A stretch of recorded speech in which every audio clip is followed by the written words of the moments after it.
A fifth grader with special needs talks to the I-Team about the way that she was disciplined at school, and it's all caught on police body cam videos. Now, we do need to warn you, this may be very disturbing. The father contacted our I-Team's Ginger Allen and allowed his little girl to speak to us. Watch.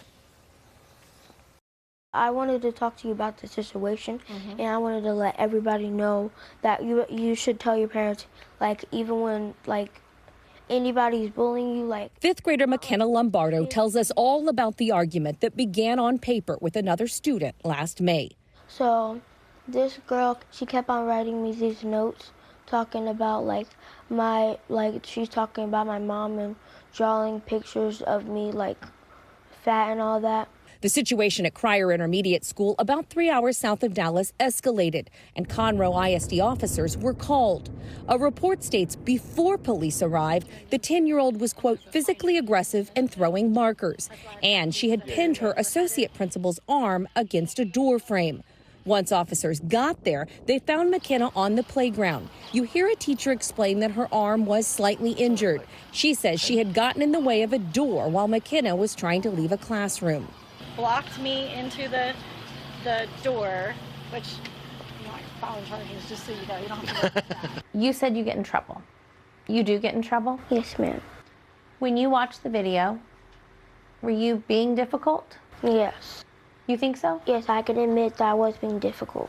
McKenna's father agrees, but Matt Lombardo says the family has been working to get McKenna in the special education program for nearly a year. He provided medical documents to the I-Team showing McKenna is diagnosed with several disorders. All reasons why Lombardo says the discipline you're about to see after the responding officers become frustrated should have never happened. He also says it violates a new state law.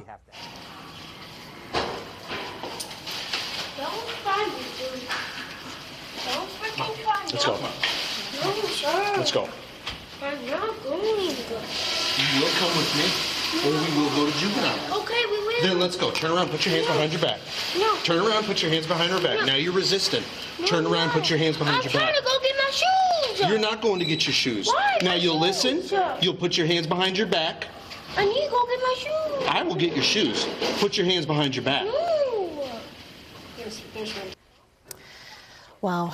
Well, Ginger Allen is now joining us live in studio. Now, Ginger, start by obviously explaining McKenna's dad that says that he believes that police violated her rights. And tell us what rights exactly or laws does he believe that police violated? Okay, so before the start of the last school year began and following our investigations nationwide, the Kids in Cuffs law passed. So that states a peace officer may not restrain a student enrolled in 5th grade or below unless the student poses a serious risk of harm to the student, so him or herself, or to another person.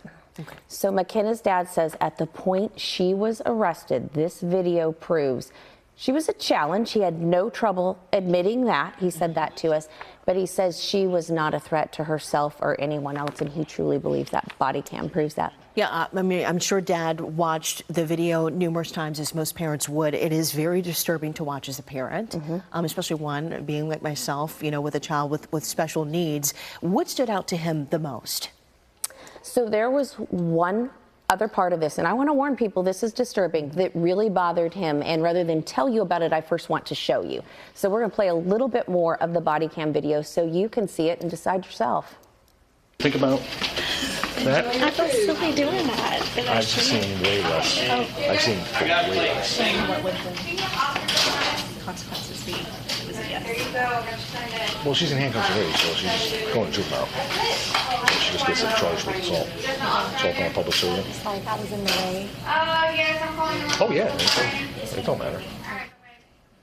So let me put this into perspective a little bit for you. After watching all of the body cams, McKenna's father believes the officers repeatedly coerced the teachers in that incident and others as they discuss whether the charges should be filed against McKenna. And you can hear more of this video Make your own decision. We will put this on our website at cbsdfw.com, and then I will be back here tonight at 10 and we'll show you more of the story, but you can see it all there.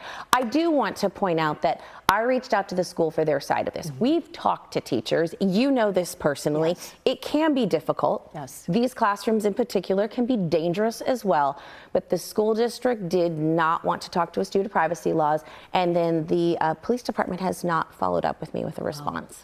Obviously, the focus here is this little girl, McKenna. You know, this is a lot for a little girl of her age to go through. How is she doing now? So I'll start with the positive. Yeah. McKenna is back in school. That's awesome. She's back at that school. Her dad's now a volunteer there, and he says, I'm going to be there a lot. She did face 2 felony charges following this from 2 different teachers. But on July 31st, McKenna's dad met with Montgomery County in a Zoom call where they talked about this. It was an intake hearing, and now they have dropped all of those charges against her. Good to see that she's doing well. She's back in school. A little challenging to go to the same school after, you know, what would be seen as a traumatic event like that, but good for her. It's a bright spot. He says he's had a lot of meetings with the school, which was much needed, and he seems very positive about where they are headed, and that she is getting what she needs. But I just want to use this as an opportunity, and I know you can relate to this. Parents out there, as your children head into this school year, please be aware of that law that was passed last year. Remember, it involves 5th graders and younger. And if you have questions about a case, we not only want to hear from you, but Senator West has said he wants to hear from us if we hear about these cases. That's powerful. Okay, Ginger Allen reporting live for us in studio with our I-Team. Ginger, thank you so much for this in-depth report. We really appreciate your time this morning. You can reach the I-Team by emailing iteam@ktvt.com or calling the number right here on your screen. Our team reads every single email. They listen to every voicemail. And don't forget to tune in for our story, Handcuffed in Hallways. That's tonight again, Ginger said, at 10 p.m.